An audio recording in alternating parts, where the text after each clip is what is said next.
ఈ వాక్యాన్ని వీక్షిస్తున్న సహోదరి సహోదరులందరికీ క్రీస్తు పేరట వందనములు.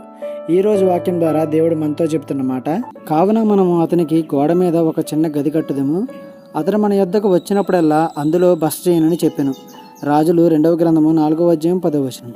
ఇక్కడ షునేమీయురాలు ఎలీషా అనే దేవజనుడి కోసం ఒక చిన్న గదిని కట్టించారు. ఎందుకంటే ఎలీషా గారు తరచుగా ఆ పట్టణంకు వస్తూ ఉండేవారు.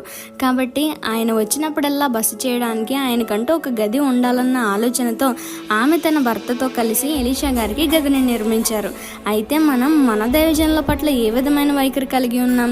మీ దేవజనుడి కోసం మీరు ఇల్లు కట్టించాల్సిన అవసరం లేదు, కానీ ఆయన చెప్పే మాటల్ని గ్రహించి వాటిని బట్టి అనుసరించండి. అలా అని వారు చెప్పే చెత్త విషయాలను కూడా అనుసరించమని చెప్పడం లేదు. అందుకే మాటల్ని గ్రహించి అనుసరించమని చెప్పాను. మీ దేవజనుడు ఎలాంటి వారైనప్పటికీ ఆయన్ని గౌరవించాలి.